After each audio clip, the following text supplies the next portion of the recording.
Alright, this is Block 2, Section 5, the one starting with USS Oregon and going through the Clayton-Bulwer Treaty all the way to the George Washington Goethals and his partner, William C. Gorges.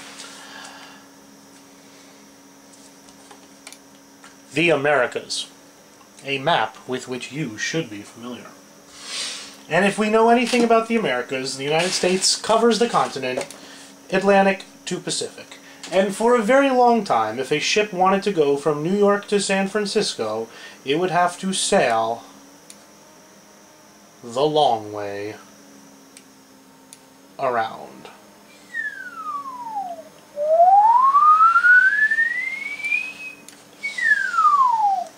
That's about 12,000 miles. 10,000, not quite, about 8 or 10,000 miles. That's a long way. For a very, very long time, people have dreamed of taking a shortcut through one of the skinny little areas down here in Central America. And for the longest time, people have dreamed about cutting a canal, an artificial waterway, through the Isthmus of Panama. Here is Panama. Here is Panama. And at the narrowest part of Panama, people have long desired to cut a channel to connect the Atlantic to the Pacific Ocean and cut off all of that trip around South America. And the United States was the country that finally did it, and that is this story. The United States first kind of got the sense that it had a role to play in this situation with the case of the USS Oregon. And the USS Oregon was a warship involved in the Spanish-American War, and its importance to us is it traveled from Cuba to the Philippines during the course of the war, all the way around. And that got a lot of people in the United States, including Teddy Roosevelt, saying, hey, let's see what we can do with this canal. The problem was that the canal zone, the canal area, was controlled by the French. The French had a concession there. Now, let's go back. In the late 19th century, Panama is part of Colombia. Colombia, the independent country, has a 21st or 20th, whatever, province, and that final province is the northernmost province of Panama. It was part of Colombia. As early as 1850, the United States and Great Britain kind of looked at each other and said, the United States said, well, Britain, we don't want you building this canal. And Britain looked at the United States and said, we don't want you building this canal. So they made a treaty called the Clayton-Bulwer Treaty in 1850, and this treaty pretty much said that neither the United States nor Great Britain would unilaterally try to buy the rights from Colombia to build a canal across this area.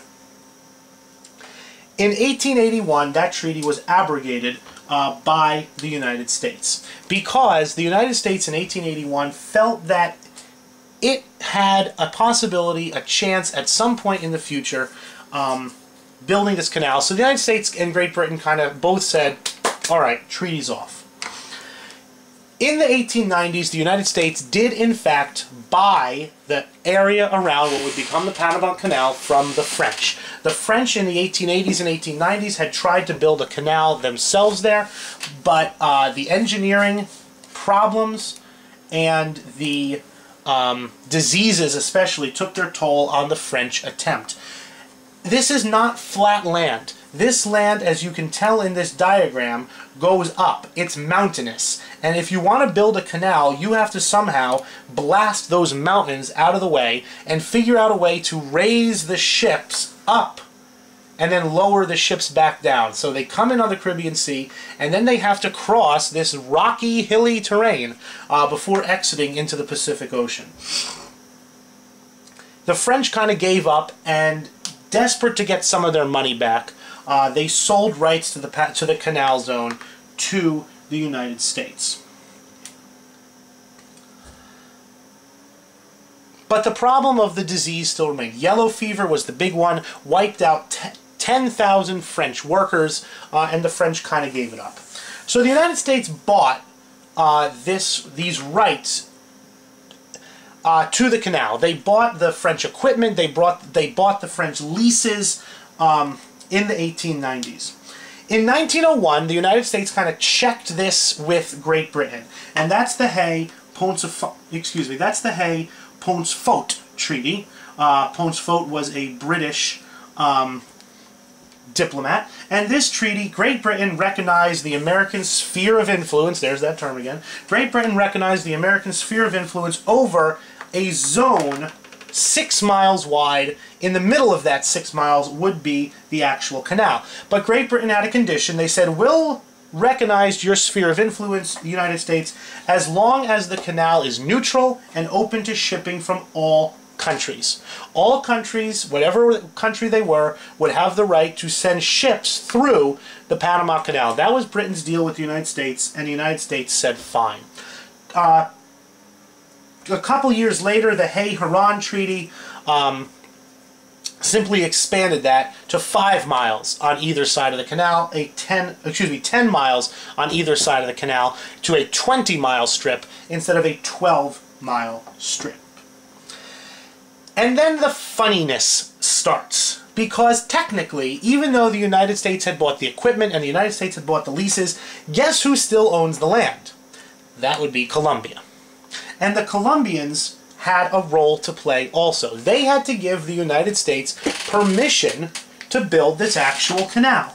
And this is where Roosevelt's big stick diplomacy really came in to the front. Roosevelt speaks softly and carry a big stick. Actions speak louder than words. Roosevelt was a man of action. He liked action. He liked doing things. He liked things happening.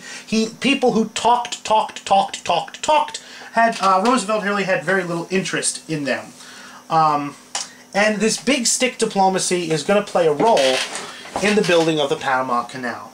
And it has to do with what's known as the Panamanian Revolution. As we said, Panama was part of Colombia. The United States tried to negotiate with Colombia for rights to actually get started on the canal. But the Colombians were smart. They knew what they had. They knew they had something the United States wanted, and they were going to strike a hard bargain, as anyone in their situation would. So Roosevelt offered to pay $30 million. I mean, you could look it up. I don't know the number off the top of my head. Roosevelt offered to pay a sum of money to Colombia for the right to build the canal, and the Colombians held out. And the Colombians said, no, we're going to wait for a better offer from the United States. Well, Roosevelt, and if the United States had been willing to talk this out, this would have had a diplomatic solution. Some number would have been agreed upon, but Roosevelt was not interested in waiting for a diplomatic solution. So what Roosevelt did was he encouraged the people of Panama to revolt against Colombia.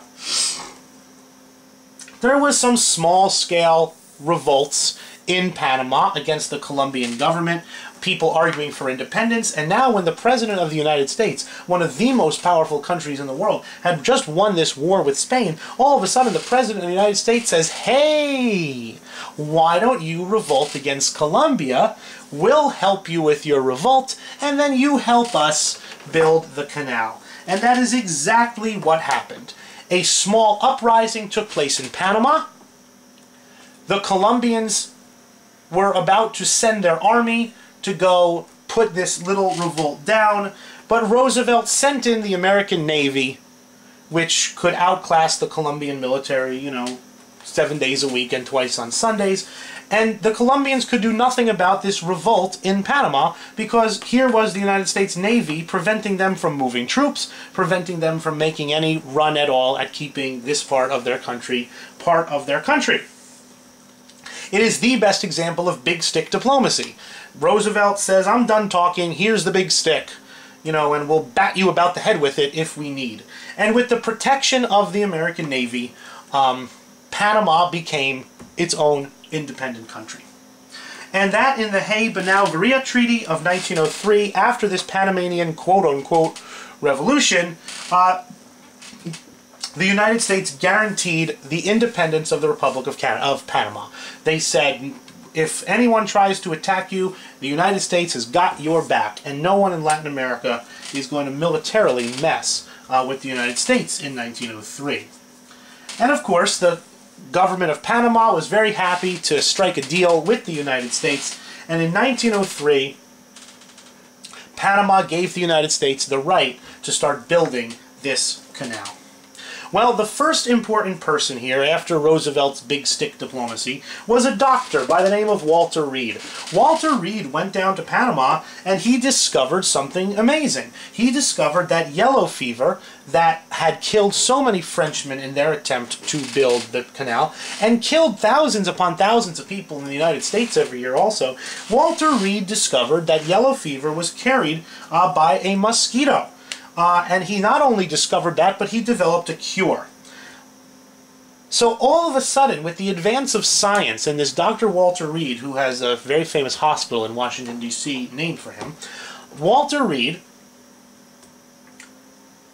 discovered this cure for yellow fever, and that allowed the construction of the canal to actually get going. Well, the construction itself got going. And it was led by two American Army colonels, George Washington Goethals, for whom the Goethals Bridge, with one end in Elizabeth and one end in New York City, Staten Island, is named. That's named for this guy, George Washington Goethals, and his partner, Dr. William C. Gorges. Goethals and Gorges supervised the construction of the canal. Now, if you look at this picture here, it does not look that amazing. Let me promise you something. It is really, really cool. You start here in the Atlantic Ocean. You come through this gate into this little outlet. And then there is a lake up in the mountains. That lake, you have to get in this little tiny space right here, huge ships up into this lake. And that's done by a system of locks. These are called the Gatun locks. A ship pulls in, the doors close behind it, it fills with water, it lifts it up, the ship moves into the next lock, the doors are closed, it's filled up with more water, it lifts the ship on into Gatun Lake, and then you have to do the same thing, bum bum bum bum bum bum bum, all the way down.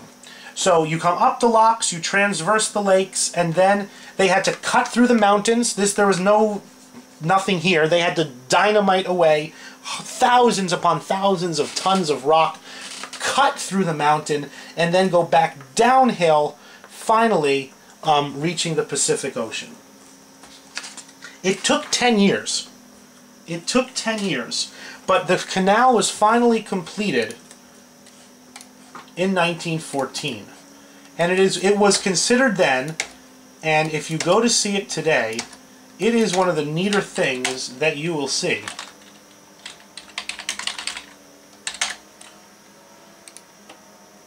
These ships pretty much going up and down these enormous locks.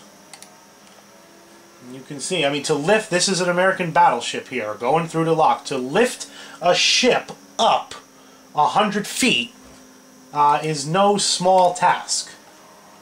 And it was hugely important. Here's some of the gates that the water flows in and out of. It truly is a man-made wonder of the world.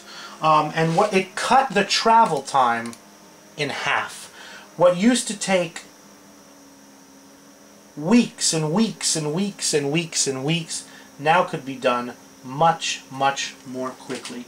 And to this day, the Panama Canal is one of the engineering wonders of the world. And without that American know-how and American technology and a little bit of American finagling around, it never would have been built. It is one of the prime examples of this American confidence exemplified by Teddy Roosevelt around the turn of the 20th century. And it is really a neat thing. I've never been there. I'd like to go just to see this thing in action. And those are all the Panama Canal things, one of the wonders of the engineering world.